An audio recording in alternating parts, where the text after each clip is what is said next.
change,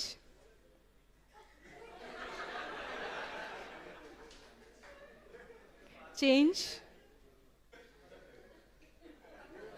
change, change, change. Okay, चलिए, बहुत अच्छा प्रयास किया, एक बार जोरदार तालियां बजाएंगे. अच्छा, एक बार आप लोग वहां बैठ के सबके साथ जब कर रहे थे तब बेटर कर पा रहे थे या अभी खड़े होकर के बेटर कर पा रहे? पहले बेटर कर. ठीक है, thank you for the submission. Conscious कर दिया, thank you for the submission. चलिए चलिए, यहाँ जो हुआ वो हुआ, इसके बारे में बाद में डिटेल में बातचीत करेंगे कि ये क्या हो रहा था. लेकिन फिजिकली एक्सटर्नली जो भी हो रहा था, जो भी कराया जा रहा था, अंदर क्या हो रहा था, मन के अंदर क्या हो रहा था? क्या हो रहा था? हलचल, कोशिश, और मजा आ रहा था, खुशी, आनंद आ रहा है. मुझसे हो नहीं रहा, बड़ी खुशी हो रही है मुझे. कंफ्यूजन हो गया, आनंद आ गया. ऐसा ऐसा फोकस होने की कोशिश कर रहे थे. जो एक्चुअली हो रहा था वो कोई नहीं बोल रहा अभी तक. अभी तक वो स्ट्रेस, अंदर स्ट्रेस हो रहा था, ये कोई नहीं बोल रहा. हाँ? खुश हो रहे थे, खुश हो रहे थे. हाँ, ये भी पता था कि अगर प्रैक्टिस होगी तो कर लेंगे, अगर प्रैक्टिस हो जाएगी तो कर लेंगे, ये भी पता था. बिल्कुल राइट. जी हाँ, अभी तो एक्टिविटी है इसलिए. अच्छा, और आसान बात यह है कि इससे भी नहीं हो रहा, इससे भी नहीं हो रहा, फिर तो कोई स्ट्रेस की बात है ही. स्ट्रेस तो तब होगा जब इससे भी हो रहा है, उससे भी हो रहा है, सिस्टर भी कर रही है, स्पीड भी बढ़ रही है, फिर भी कोप अप कर रही है सिस्टर, तो मुझसे ही क्यों नहीं हो रहा, तब स्ट्रेस होगा. अब किसी से भी नहीं हो रहा तो फिर कोई स्ट्रेस नहीं है.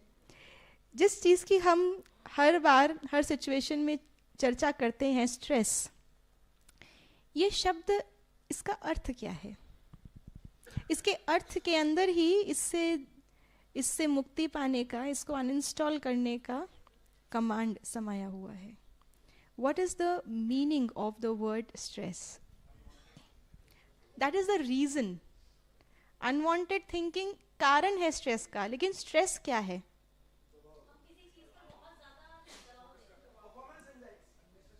परफॉर्मेंस एंजाइटी भी एक कारण है, लेकिन एक बहुत अच्छा शब्द आया, दबाव.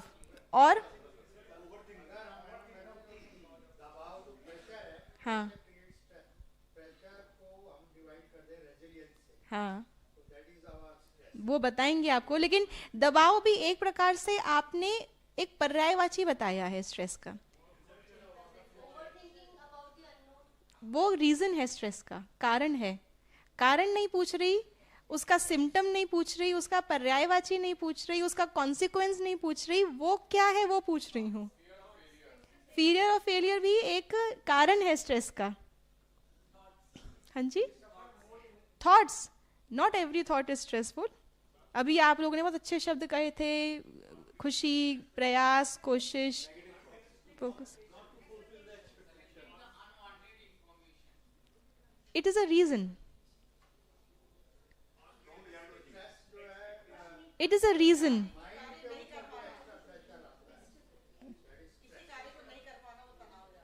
वो कारण है.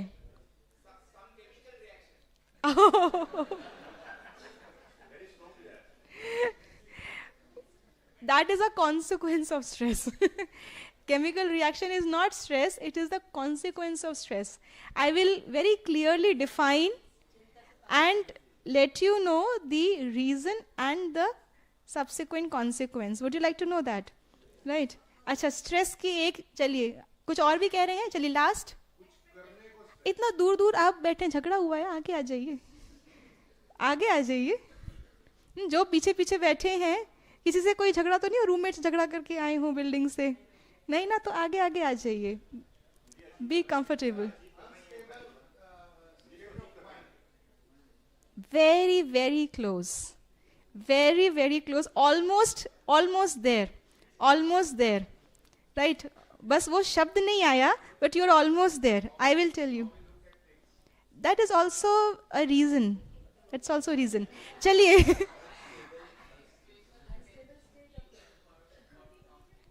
हाँ, चलिए अभी इसको समझते हैं। आप सभी अपने हाथ में एक इमेजिनरी स्प्रिंग पकड़ लीजिए।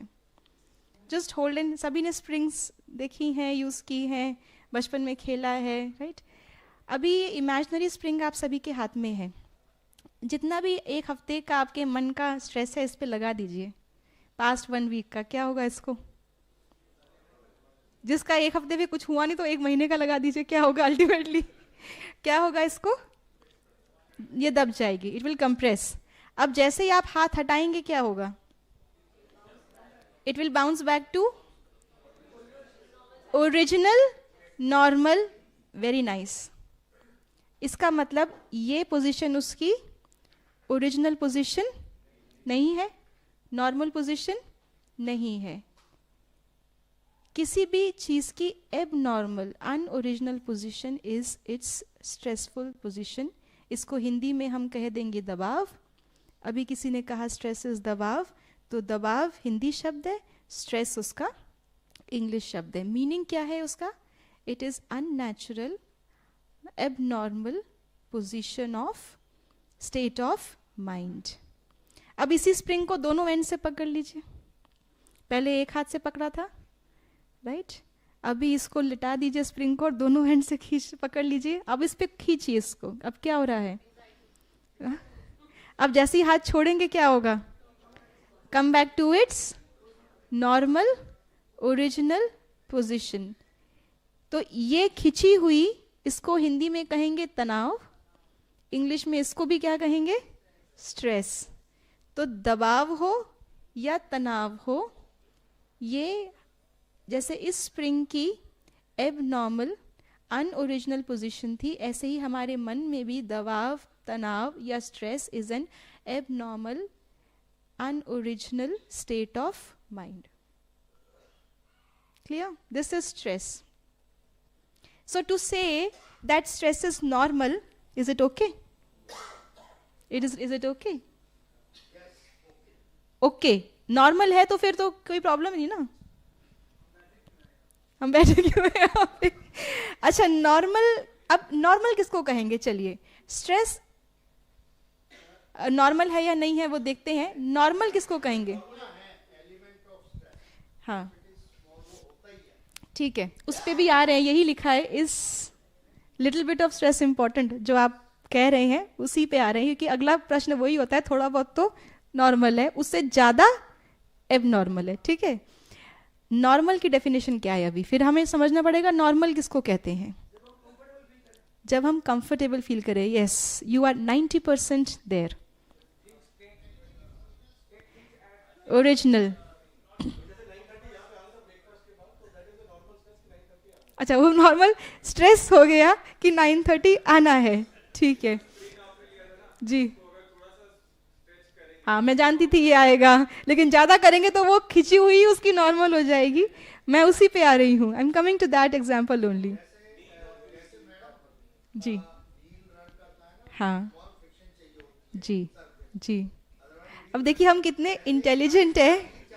हमने अपने स्ट्रेस को जस्टिफाई करने के लिए मैथ्स, फिजिक्स, फ्रिक्शन, सब कुछ हमने उस चीज को जस्टिफाई करने के लिए लगा दिया। अगर इतना ही लॉजिक हम उसको हटाने में लगाएं तो 1 सेकंड में चला जाएगा। राइट जी जी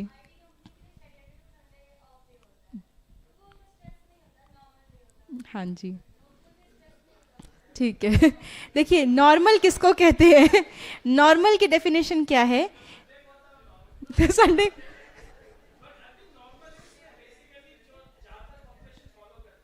अच्छा, यस यस, राइट।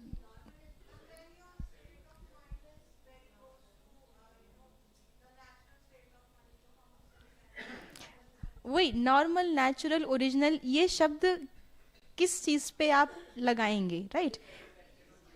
चलिए अब इसी स्प्रिंग को लेते हैं। अब ये स्प्रिंग नॉर्मल पोजीशन में रखी हुई है। ये कैसे पता चलता है?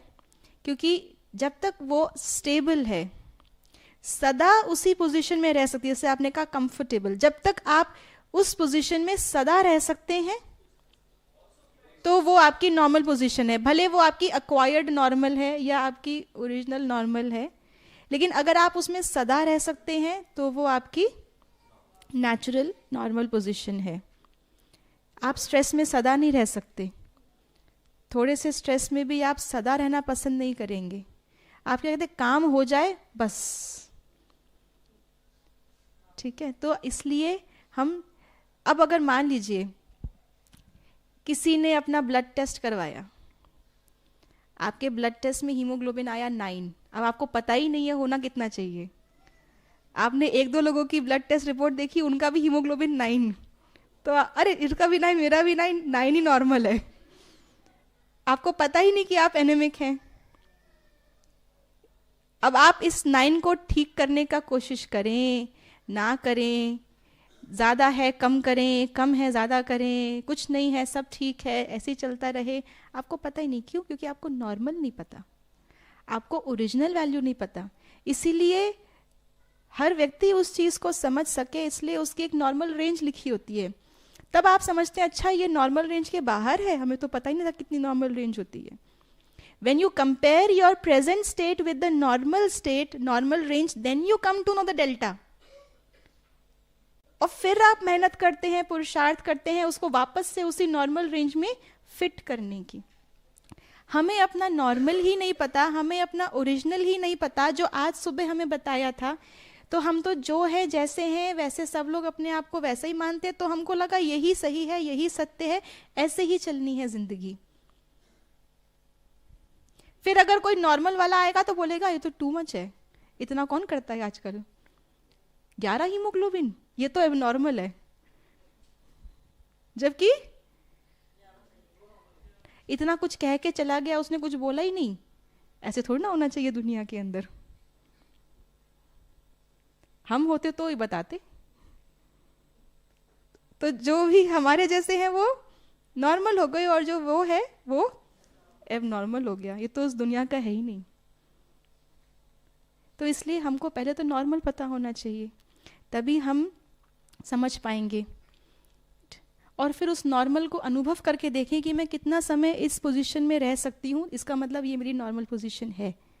अगर मैं स्ट्रेस में हमेशा नहीं रहना चाहती तो वो मेरी नॉर्मल पोजीशन नहीं हो सकती। So if I think stress is normal और natural, I will never try to overcome it. Now how do we know it is normal, natural नहीं है? आप सभी ने बीमार कभी न कभी हुए होंगे। मान लीजिए आपको मौसम बदला ना, सुबह बारिश थी, अभी धूप निकल आई, फिर बारिश हो जाएगी, सर्दी गर्मी से आपको खुदा ना खास्ता आपको जुकाम पकड़ गया, उससे फीवर आ गया। अब आप डॉक्टर से कहेंगे कि मेरे को फीवर के कारण से मैं तंग हो रहा हूँ, जुकाम से इतनी प्रॉब्लम नहीं है, गरम गरम चाय मिल रही है, सब ठीक है, फीवर मेरा ठीक कर दो।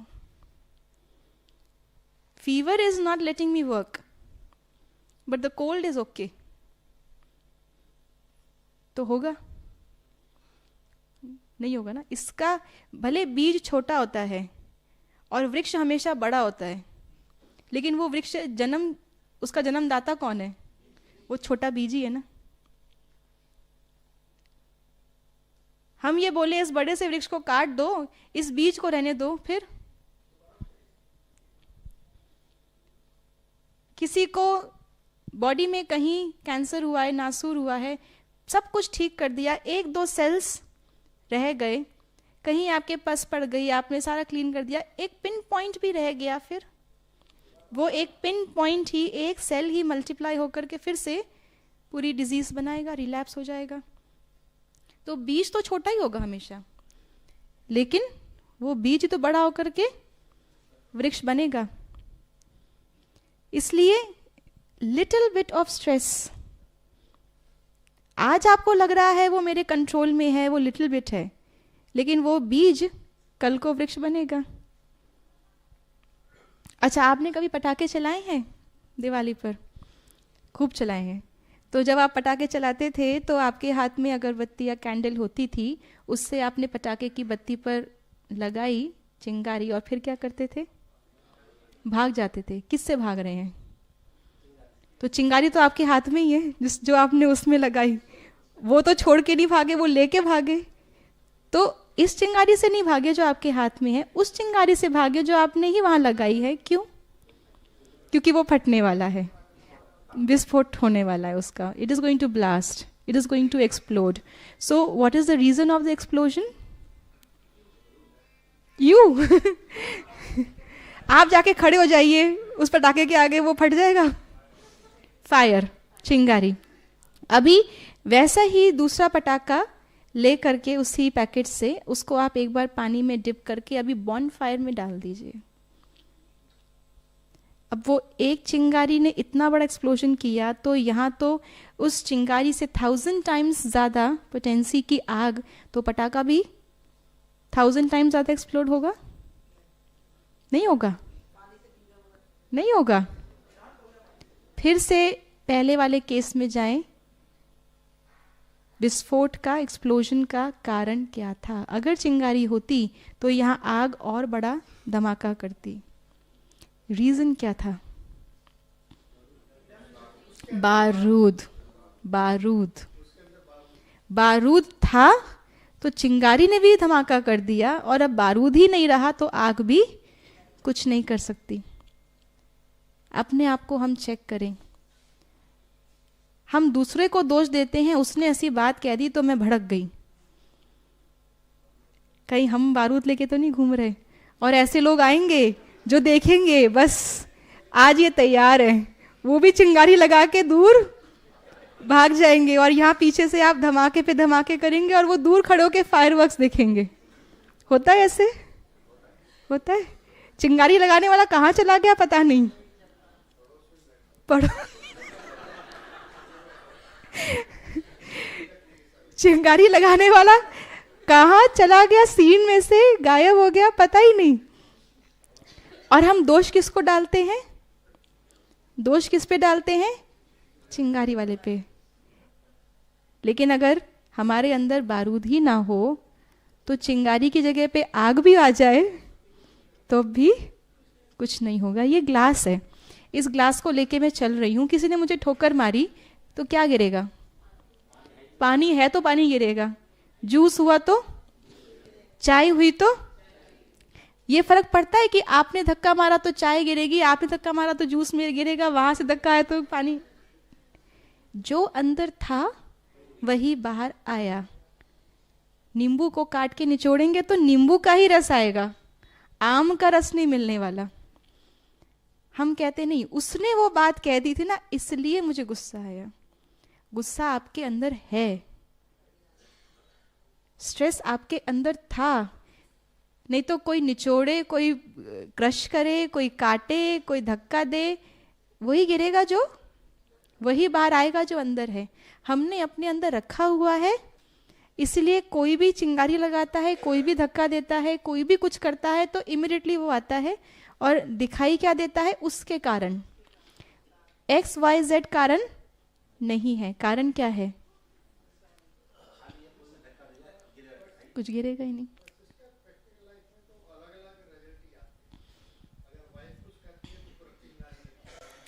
इसका मतलब आपके पास अपने आप को कंट्रोल करने की शक्ति है। जहां आपको लगता है कि यहां मैं नहीं जोर से बोल सकता, है ना, अब आपकी एक मीटिंग थी तो जब आपके पास शक्ति है तो हर जगह यूज कर सकते हैं ना, उसको कंडीशनली यूज क्यों कर रहे हैं? अब आपकी एक मीटिंग है, आपकी मीटिंग में आपके बॉस ही 5 मिनट लेट आए और आते ही बोलते हैं आई एम सॉरी, इमरजेंसी आ गई थी घर में, आप क्या बोलेंगे? इट्स ओके सर, कोई बात नहीं, इट्स ओके। और यही सबऑर्डिनेट मीटिंग में 5 मिनट लेट आए और उसका बहुत जेन्युइन रीजन हो तो इसका मतलब है वही गुस्सा, वही फ्रस्ट्रेशन, कहीं आपने लिबर्टी ली और उसको और ज्यादा ही पहले वाला भी उसमें ऐड करके आपने वेंट आउट कर लिया, और कहीं आपको लिबर्टी नहीं थी तो आपने कंट्रोल कर लिया, and then you were normal. ऐसा भी नहीं कि आप अंदर उसको लेके चल रहे हैं, कभी कभी एड ऑन होता है, कभी कभी यू जस्ट बिकम नॉर्मल। वो सेकेंड, वो मोमेंट निकल जाता है and then you become normal again. जैसे वो आया और वो रिलीज हो गया तो then you became normal again. It is sometimes just a matter of few moments, right. तो ये हमें समझना है कि स्ट्रेस कंप्लीटली हमारे अंदर की उपज है और ये कंप्लीटली हमारे कंट्रोल में है. ये कंप्लीटली हमारे कंट्रोल में, इसके लिए कोई और जिम्मेवार नहीं है. चिंगारी लगाने वाला, धक्का देने वाला, नींबू काटने वाला कोई रिस्पॉन्सिबल नहीं है. ये कंप्लीटली हमारे कंट्रोल में है. अभी इसको कंट्रोल कैसे करें, राइट. इसको कंट्रोल करें. Some stress leads to more stress, definitely. Many reasons of stress which, इससे ज़्यादा रीज़न हमको पता होंगे. हर बार अपने आप से एक चीज़ पूछें, do you have a problem. अपने आप से पूछें. इसके दो आंसर हो सकते हैं, यस या कोई प्रॉब्लम नहीं है. Then why worry. कोई प्रॉब्लम ही नहीं है तो स्ट्रेस की क्या बात है. चलिए दूसरा आंसर आया यस, तो अपने आप से पूछिए, do you have a solution. Problem है, सोल्यूशन भी है, देन व्हाई वरी. प्रॉब्लम है लेकिन सोल्यूशन नहीं है, तो ये समय चिंता करने का है या सोल्यूशन ढूंढने का है. Then why worry. तो किसी भी सिचुएशन में चिंता करने से सोल्यूशन तो मिलने वाला नहीं है, क्योंकि आप सोल्यूशन नहीं निकाल पाए इसलिए आपने एक्सक्यूज देना है कि बड़ी चिंता है, तो अलग बात है. लेकिन किसी भी सिचुएशन में चिंता करने से कुछ भी होने वाला नहीं है. तो अब इस सिचुएशन को हम, ठीक है, अब अगर चिंता नहीं करें, ट्रिगर्स को ना देखें, कारण की लिस्ट लंबी ना करें, इसलिए हुआ, इसलिए हुआ, इसलिए, हमें पता है ये सब जो बताते हैं हम कारण, आपने भी शुरुआत में बहुत सारे कारण बताए, over thinking, anxiety, fear, expectation का फुलफिल, ये सब कारण आपने बताए. लेकिन इन सब को ना देखें तो इन सब के पीछे रूट कॉज क्या है. उसी सिचुएशन में किसी को फियर है, किसी को नहीं है, किसी को एक्साइटमेंट है. somebody is looking forward to that challenge, और कोई उस चैलेंज से बचना चाहता है, उस दिन आता ही नहीं है.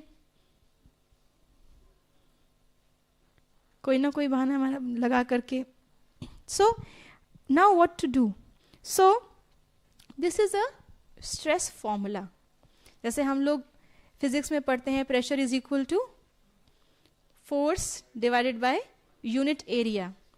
ऐसे ही प्रेशर को यहाँ आप स्ट्रेस मान ले, force is as it is, और यूनिट एरिया का अर्थ क्या है. अब जैसे मैं अगर इस टेबल पे फोर्स लगा रही हूँ, इस टेबल का इतना ही एरिया है, इसमें इतनी ही कैपेसिटी है, तो मेरा फोर्स जो है वो इस टेबल को मूव कर रहा है. जिस डायरेक्शन में करूँगी उस डायरेक्शन में जा रही है. इतना ही फोर्स अगर मैं उस दीवार पे लगाऊंगी तो वो दीवार मूव करेगी. हम सारे मिलके लगा दे इतना फोर्स तो वो दीवार मूव करेगी. उसको मूव कराने के लिए, तोड़ने के लिए बहुत ज़्यादा, जो उसकी कैपेसिटी के बाहर हो उतना फोर्स लगाया जाएगा. ये सारा फोर्स वो सहन कर सकती है, इसलिए वो नहीं मूव करेगी. सो ये सरफेस एरिया का मतलब क्या है. It is actually your resilience power, your coping ability. So coming back, stress is equal to force of the situation divided by our coping ability. मेरी coping ability बहुत अच्छी है, मेरा surface area बहुत बड़ा है, तो उतना ही स्ट्रेस आप पे वर्क कर सकता है, मुझ पे वर्क नहीं करेगा. या आपकी मुझसे ज़्यादा है तो मुझ पे वर्क करेगा, आप पे वर्क नहीं करेगा. अब एक केस है, हम ये फोर्स हम किसको कह रहे हैं यहाँ पे. जो भी आपने कारण बताए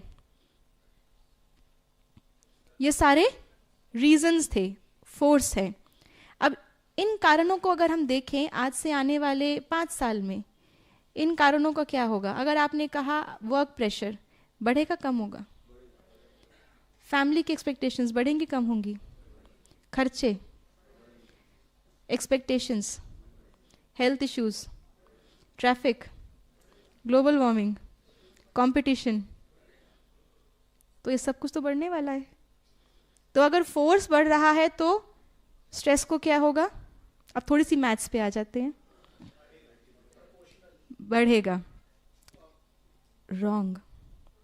एक कंडीशन होती है, if the denominator is constant. अब मैं आपको पूरी कंडीशन बताती हूं। न्यूमरेटर बढ़ रहा है लेकिन डिनोमिनेटर डबल रेट से बढ़ रहा है, अब क्या होगा? हाफ। सिर्फ फोर्स बढ़ रहा है, हम ना देखें। और ये सारे फोर्सेस हमारे हाथ में है क्या? हम इनको कम कर सकते हैं क्या? तो अगर हम इनको कम नहीं कर सकते और ये बढ़ रहे हैं, तो अब हमको क्या करना है स्ट्रेस को ख़त्म करने के लिए? कोपिंग एबिलिटी को बढ़ानी है। जिस रेट से फोर्स बढ़ रहा है उससे ज़्यादा रेट से हम डिनोमिनेटर को बढ़ाएंगे, तो फोर्स के बढ़ने के बावजूद भी स्ट्रेस नहीं बढ़ेगा। If denominator is 0 tending to 0, फिर क्या होगा? 1 यूनिट ऑफ फोर्स के लिए भी stress will be infinite.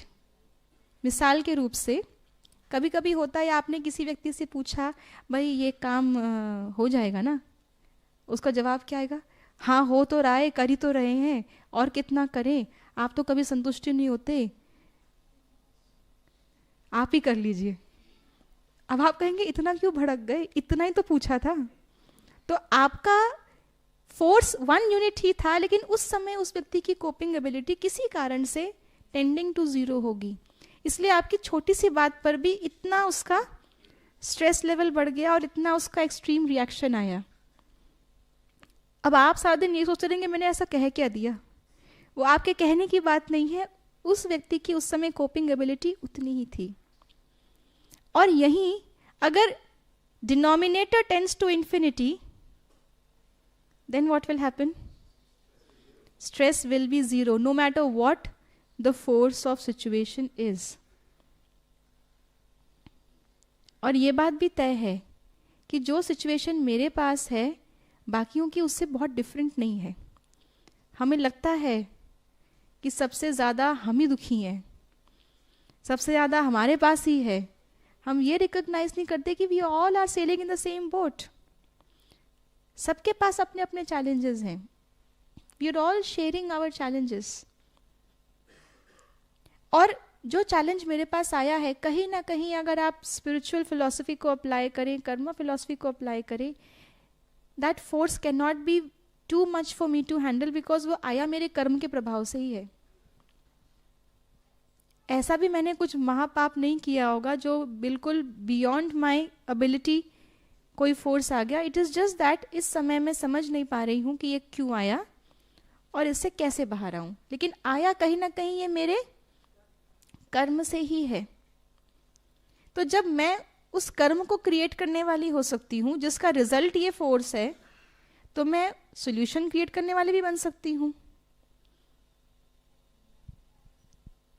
So force can never become infinite. Let me complete. Force can never become infinite. अगर किसी तरह से मैं अपनी कोपिंग एबिलिटी को इनफाइनाइट कर दूं, तो कितना भी बड़ा फोर्स मेरे सामने क्यों ना हो, मेरा स्ट्रेस लेवल क्या रहेगा? 0। सो अनइंस्टॉल हो गया स्ट्रेस। तो स्ट्रेस को अनइंस्टॉल करने के लिए आपको फोर्सेस कट डाउन नहीं करने, आपको लोगों से दूर नहीं जाना। आप वो लोग बदल जाएं, ये काम मेरा बदल जाए, ये कंट्री मेरा बदल जाए, सरकार बदल जाए, नहीं। आपको अपने अंदर वो परिवर्तन लाना है जिससे आपकी शक्ति बढ़ जाए। फिर उसी इन्वायरमेंट में आप स्ट्रेस फ्री फील कर सकते हैं। You had a question?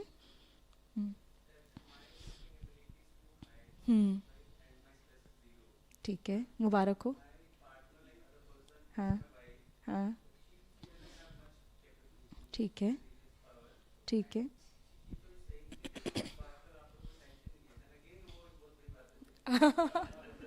तो इसका मतलब उस और किसी बात का टेंशन नहीं है, लेकिन वो ये बात कहती है इस बात का ना, हो गई है दोस्ती तनाव से इस कदर कि तनाव होता है तनाव ना होने पर, कि स्ट्रेस हो क्यों नहीं रहा।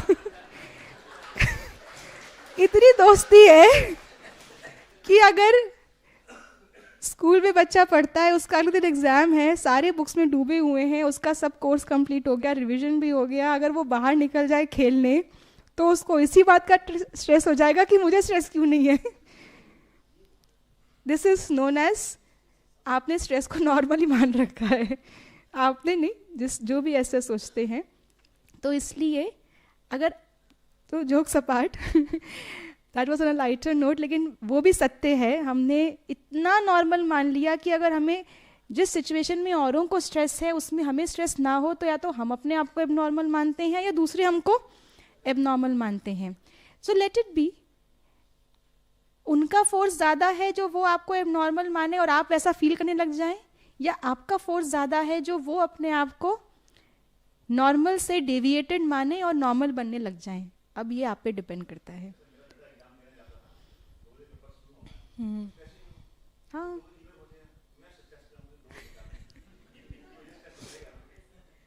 देखिए जिस चीज़ को हम आम तौर पे, जैसे ये बातों को आप आम तौर पे स्ट्रेस का नाम ले रहे हैं, इसको फिर स्ट्रेस नहीं कहा जाएगा।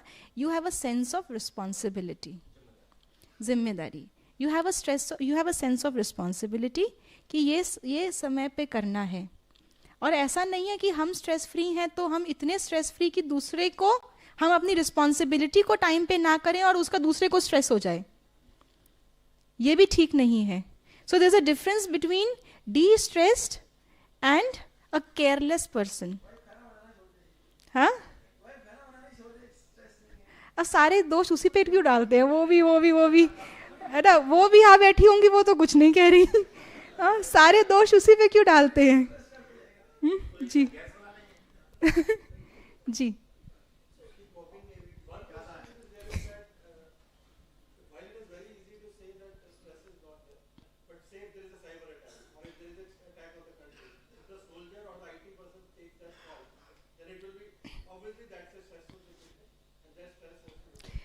situation is stressful, but you do not need stress to work at that time. You need presence of mind. You need your inner resources. You need to know which resources to align in that situation. So that working cannot happen if you come under stress. आपका exam paper आप लिख रहे हैं, 5 minute बाकी हैं, एक 10 mark का question बाकी है, आपको आंसर आता है। अगर ऐसे ही चलती तो आप 5 मिनट में वो क्वेश्चन लिख देते, लेकिन अब क्योंकि वार्निंग बेल बज गई है, अब वो क्वेश्चन का क्या होगा, आंसर का क्या होगा? अब वो स्ट्रेस आ गया। आपको आता है, आपके लिए 5 मिनट बहुत हैं वो आंसर लिखने के लिए, लेकिन अब क्योंकि वो स्ट्रेस वाला एलिमेंट मन में आ गया तो आती हुई चीज़ भी मिस्टेक हो जाएगी, राइटिंग के मार्क्स कट जाएंगे, कुछ ना कुछ होगा गड़बड़। सो हमने ये अपने आप को ऐसी प्रोग्रामिंग कर ली है कि हम जब बिल्कुल स्ट्रेस सर पे खड़ा होगा, सिचुएशन खड़ी होगी, तभी हम जागेंगे, तभी हम काम करने में, तभी हम एक्शन में आएंगे। लेकिन अगर हम रिस्पॉन्सिबल हैं, अगर हम शक्तिशाली हैं, तो ना सिचुएशन में हमें चिंता होगी और ना हमें बैठे देखकर औरों को चिंता होगी। उनको पता है कि भाई ये रिस्पॉन्सिबल है, ये समय से पहले अपना काम कर लेंगे। दूसरे भी हमें चिंता तब देते हैं जब उनको पता होता है हम 11th आवर तक हिलने वाले नहीं हैं। आज सुबह कौन कौन 4 बजे आए थे? काफ़ी सारे थे। कल कौन कौन 4 बजे आएंगे? इसमें तो सबका हाथ खड़ा होना चाहिए। एक दिन का समय दे दिया आपको। अच्छा, आज जो 4 बजे आए थे उनमें से कितने हैं जो रेगुलर 4 बजे ही उठते हैं? बहुत थोड़े। बाकी लोगों ने 4 बजे उठने के लिए क्या किया? हाँ, 7 वाले को बोल दिया था। और क्या किया? अलार्म लगाए। जिसने अलार्म लगाए, कितने अलार्म लगाए? कितने अलार्म लगाए? 1 2 3, ठीक है। अब जिसने 3 अलार्म लगाए, उसने पहला अलार्म जब बजा, उसने जिसने बजे उठना है, मान लीजिए आपको 4 बजे आने के लिए 3:45 उठना है, आपका पहला अलार्म 3:45 पे था या तीसरा अलार्म 3:45 पे था? तीसरा। इसका मतलब पहले 2 अलार्म झूठ मूठ के थे, फेक थे। हाँ, वो तो बहुत अच्छी बात है, यही मैं बता रही हूँ डिफरेंस। अब अगर हमको 4 बजे उठना है तो हम पहला अलार्म 4 बजे नहीं लगाएंगे, हम तीसरा 4 बजे लगाएंगे। पहला भी बजेगा और पता है मन को ये पहला अलार्म है, हमने सुना और उसको ऑफ किया, अभी तो 3:45 ही बजा है। फिर दूसरा अलार्म बजा, वो भी हमने सुना, ऑफ किया, अभी तो 4 बजने में 5 मिनट हैं। हम तीसरे अलार्म पे ही उठे, तो दूसरे 2 लगाए क्यों थे? लगाए भी हमने और उसके बाद में बंद भी हमने खुद ही किए, और मन को पता है कि ये पहला, दूसरा और अब ये तीसरा अलार्म है। तो हमने क्योंकि अपने मन को ऐसा सिखा दिया है कि आखिरी कॉल पे ही उठना है, तो दूसरों को भी ये पता है कि हमने अपने मन को ये सिखाया है, तो वो पहली कॉल को ही आखिरी कॉल बना करके प्रेजेंट करते हैं। यानी कि वो पहले से ही हमें स्ट्रेस दे देते हैं, क्योंकि उनको पता है हमने अपनी वर्किंग ऐसे ही बना ली है।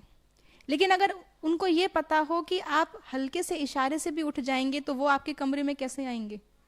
दबे पाँव, कि भाई ये बहुत कच्ची नींद वाला है, हल्की सी भी आहट से ये उठ जाएगा, तो वो भी आपको स्ट्रेस नहीं देंगे। और उनको पता है आप ऐसे सोए हैं जो उठने पर भी नहीं उठेंगे, तो फिर वो हर चीज़ करेंगे, हिलाएंगे, कंबल खींचेंगे, पानी डालेंगे, चिल्लाएंगे, उठो उठो उठो। तो सामने वाला भी उतना ही रिस्पॉन्स करता है जितनी आप, उनको पता है जिस रिस्पॉन्स पे आप रियली एक्शन में आने वाले हैं। और उनको पता है कि आपको एक्शन में आने के लिए कुछ नहीं चाहिए, तो वो भी उस बात का ध्यान रखेंगे। लेकिन अब हमारा अगर कुछ और रिस्पॉन्स था और आज से हम चेंज कर रहे हैं, तो थोड़ा उनको टाइम दीजिएगा, आपके अंदर वो परिवर्तन उनको दिखाई देगा, तो ही वो भी परिवर्तन होंगे। ऐसे नहीं हम तो यहाँ आके बदल गए, लेकिन वो तो अभी भी वही कर रहे हैं। उनको भी आपके परिवर्तन को देखने दीजिए, ये अभी अभी का है या ये हमेशा के लिए है, फिर वो भी परिवर्तन होंगे। So there is a difference between responsibility to come in to action and stress. जिन सिचुएशन में हमें रिस्पॉन्सेबल, हम रिस्पॉन्सेबल हैं या रिएक्टेबल हैं? एक्शन पे रिएक्शन दे रहे हैं, हम रिएक्टेबल हैं, हम रिस्पॉन्सिबल नहीं है। फिर when we are not reacting and when we are actually responding, that is responsibility. Stressful situation आई और हमने बिल्कुल रिएक्ट कर लिया, so we are not responsible, we are reactable. कोई केमिकल होता है ना हाईली रिएक्टेबल, तो बड़ा उसको सेफली रखा जाता है। अब वो अंदर बैठ के केमिकल सोचे मेरा तो इतना, और खुश होता रहे कि मुझे तो कोई कुछ कहता नहीं, मुझे तो कोई कुछ कहता नहीं, सब मुझसे, कि अब क्या है ये रिस्पेक्ट है या ये डर है? तो हम क्या चाहेंगे, लोग हमसे डर के रहें या लोग हमारी रिस्पेक्ट करके रहें? दोनों चाहते हैं। अगर आप लोगों से डर चाहते हैं तो आपके पास क्या इकट्ठा हो रहा है? सबसे अगर आपको डर मिल रहा है तो आपके पास किस चीज़ का स्टॉक बढ़ रहा है? फिर आपको भी कहीं डर लगेगा, क्योंकि आपके पास आ ही वो रहा है। तो इसलिए दूसरों से डर ना चाहें, दूसरों से रिस्पेक्ट चाहें। डर तभी तक है जब तक आप में शक्ति है, और रिस्पेक्ट हमेशा है, आप में शक्ति हो ना हो, आप पोजीशन पे हो ना हो, आपके पास अथॉरिटी हो ना हो, रिस्पेक्ट फिर भी कायम रहेगी। डर थोड़े समय का है, और सबसे थोड़े समय का ही डर लेते लेते आपके पास डर कितना जमा हो गया। उनके अंदर तो थोड़ा थोड़ा ही था आपके लिए, लेकिन सबका मिलकर के आपके पास कितनी डर की एनर्जी आ गई। इसलिए इस पूरे एनर्जी के खेल को हमें समझना होगा, और ये तभी समझ में आता है जब हमको ये समझ में आता है कि मैं भी एक एनर्जी हूँ। जो हमने आज सुबह समझा, मैं भी एक एनर्जी हूँ, इसलिए मुझे सबकी एनर्जी से फर्क पड़ रहा है, क्योंकि मैं भी एनर्जी हूँ। तो मुझे दूसरों की कैसी एनर्जी मिल रही है और मैं किस एनर्जी में हूँ, ये सब चीज़ों का फर्क मेरे ऊपर पड़ रहा है। दूसरों की एनर्जी हमेशा पॉजिटिव नहीं मिलेगी, इसलिए एक ऐसा है जो हमेशा पॉजिटिव एनर्जी दे सकता है हर समय। वो कौन है? परमात्मा। इसलिए मेडिटेशन में हम जब उनकी एनर्जी को इतना रिसीव कर लेते हैं, फिर कहीं से नेगेटिव आ भी रही है तो भी नल मेरे पास जो है वो जो मेरे पास फाइनल रहेगा प्रोडक्ट, वो क्या रहेगा मेरे एंड पे? Positive, highly positive energy and a little bit of negative energy. So in total I am still positive. तो ये सब तब समझ में आता है जब ये समझ में आता है कि मैं भी एक एनर्जी हूं.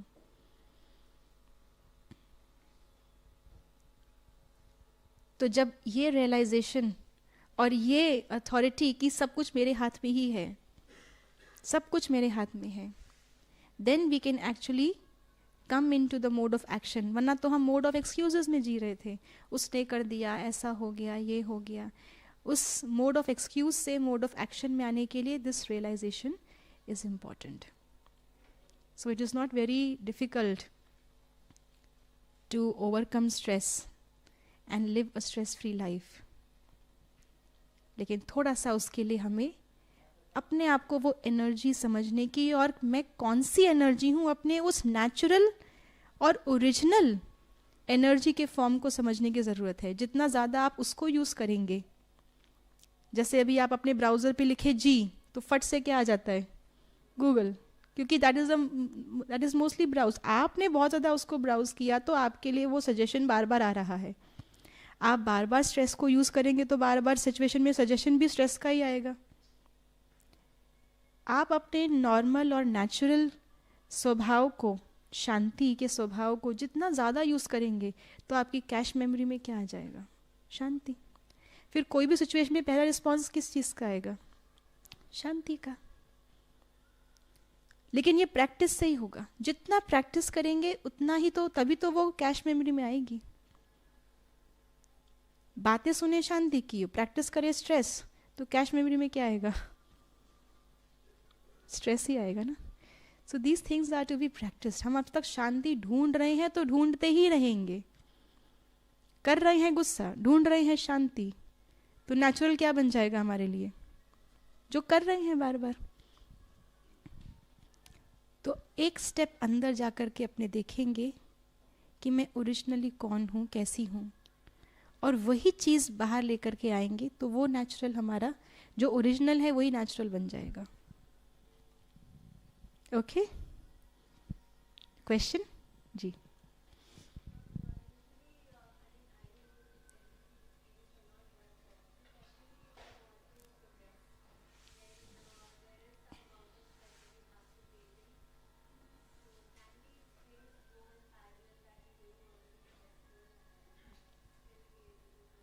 अभी भी हम जिस चीज़ को रिस्पॉन्सिबिलिटी कहते हैं, जिस चीज़ को हम, है ना, और बाकी चीज़ें होती हैं, हम अभी भी उसको स्ट्रेस ही नाम दे रहे हैं. हमारे बहुत सारी वोकैबुलरी जो है वो ख़त्म हो गई और एक ही शब्द बच गया है हर चीज़ के लिए, stress. So if you want to go ahead in competition, then definitely you don't need stress, right. Definitely you don't need stress. Then you need something else, you need creativity. और जहाँ स्ट्रेस होता है वहाँ पे आप creatively सोच सकते हैं. आपको कोई चीज़ की हड़बड़ी है, आपके मन में न्यू आइडियाज़ आएंगे, सोचेंगे जैसे तैसे इसको पूरा करो, अगली बार से देखेंगे, अभी तो बस जैसे तैसे करके इसको पूरा करो. So all these things that you actually need to go ahead are anti stress.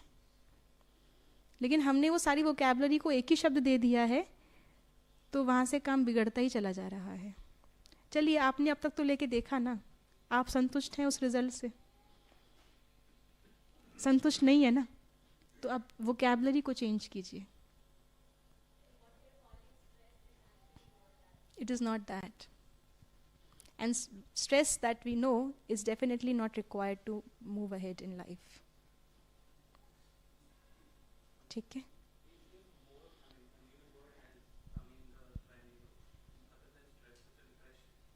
वो तो और ही एडवर्स केस है. डिप्रेशन मतलब आप धरती पर चलते हैं, धरती की हम मिसाल देते हैं सहन शक्ति, क्योंकि आप जितना प्रेशर देते हैं वो उतना ही काउंटर प्रेशर देती है, एंड खुद भी स्टेबल रहती है, आपको भी गिरने नहीं देती.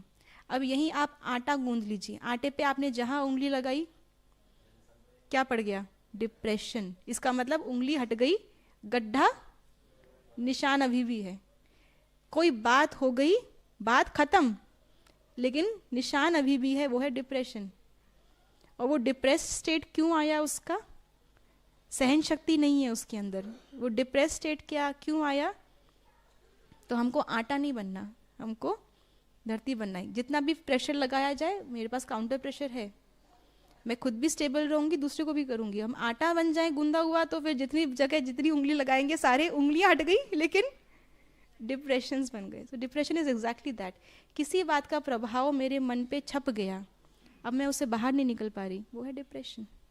वो तो और भी सिवियर स्टेज ऑफ स्ट्रेस है। ठीक है, तो अभी तो शुरुआत है, ये हम सारे सेशंस के अंदर इन सब बातों को और भी अलग अलग पहलू से देखेंगे और भी अलग अलग एंगल से देखेंगे। लेकिन अभी थोड़ा सा अपने अंदर जाकर यात्रा करके एक बार देखते तो हैं कि हम ओरिजिनली कौन हैं। हाँ जी, वो तो लेते नहीं, अलाउड तो सब है लेकिन इसी से समझ में आता है कि वो कितनी स्टेबल और स्ट्रॉन्ग है बातें तो दो तरफ से ही होती होंगी, लेकिन अभी तक किसी ने, हाँ बताइए बताइए जी।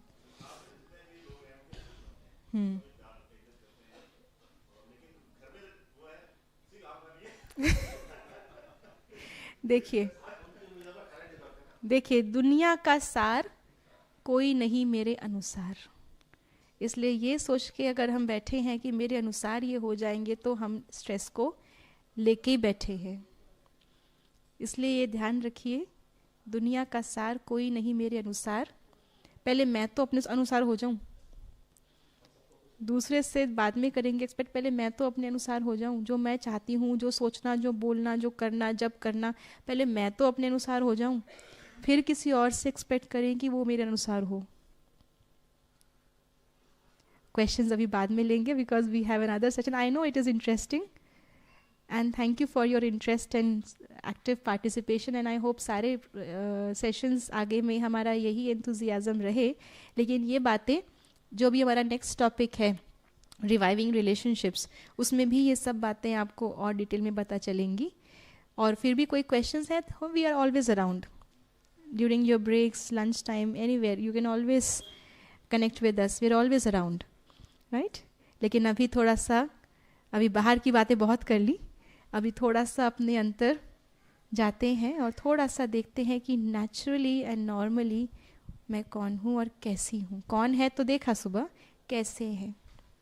ठीक है, आप सभी बिल्कुल अभी इस समय पे ना तन का स्ट्रेस ना मन का स्ट्रेस, बिल्कुल रिलैक्स होके बैठ जाए। और एक बहुत सुंदर, बहुत इम्पोर्टेंट हस्ती से मिलने जा रहे हैं, इसलिए अपने मन को अपने साथ इस यात्रा पर लें। Just relax,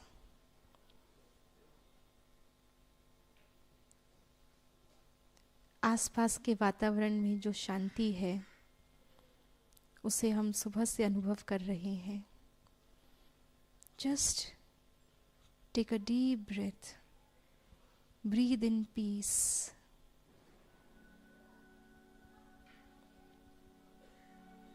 and breathe out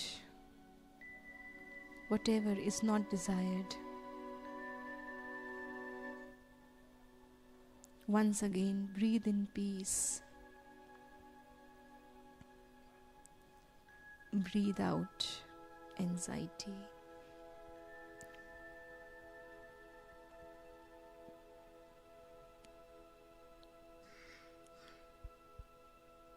अपने आप को देखने की कोशिश करें, बाहर से हम कैसे दिखते हैं, आज क्या पहना है, ये तो हम सबको पता है अपने लिए। एक बार अंदर से देखें,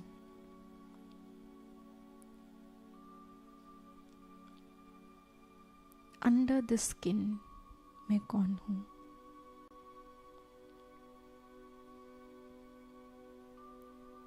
ये शरीर जो अंदर से skeleton, nerves, tissues, vessels, organs का एक सिस्टम है, मैं ये हूं,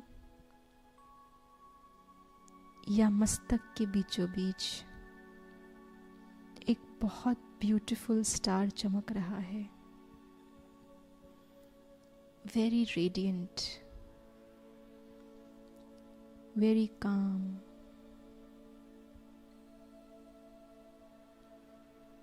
beautifully shining.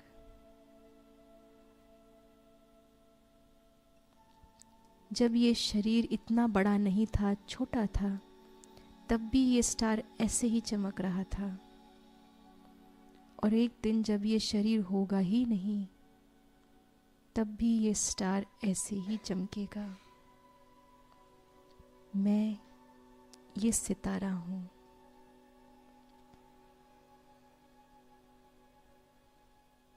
Completely free, uninfluenced, pure, bright. जो भी चीज़ें, जो भी प्रभाव सिचुएशंस का आता है,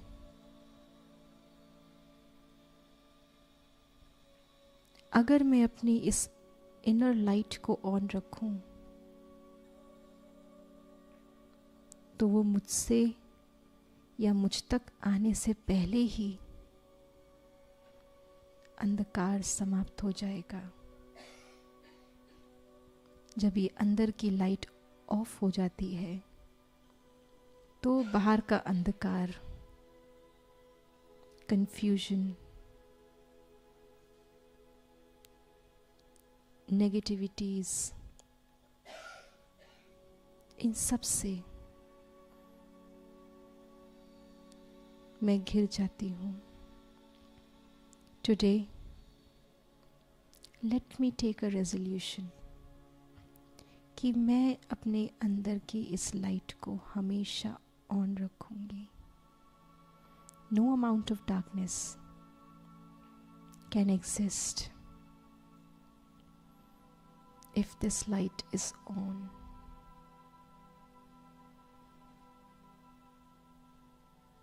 मैं एक बहुत पीसफुल स्टार हूँ। मुझसे शांति की किरणें निकलकर पूरे शरीर में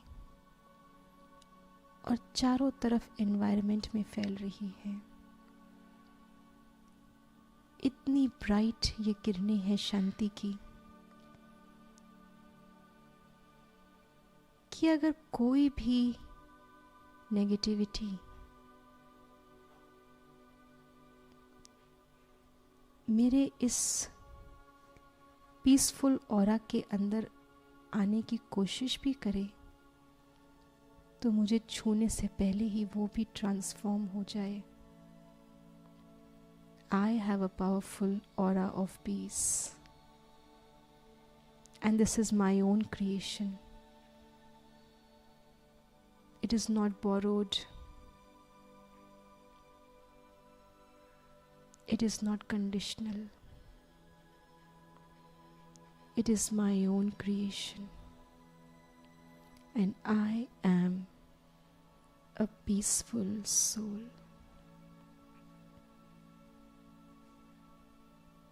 ओम शांति।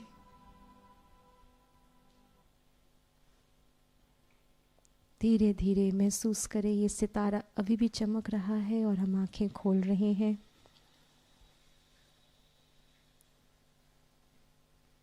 महसूस करते रहें आंखें खुली हैं, हम देख रहे हैं, हम सुन रहे हैं, लेकिन मस्तक के बीचों बीच ये सितारा अभी भी चमक रहा है। Om Shanti. Thank you very much. And now we have our next faculty for the next session with us, Khyati Didi. Sister B.K. Khyati, she is the program coordinator of this retreat center. और बहुत छोटे बचपन से ही आप align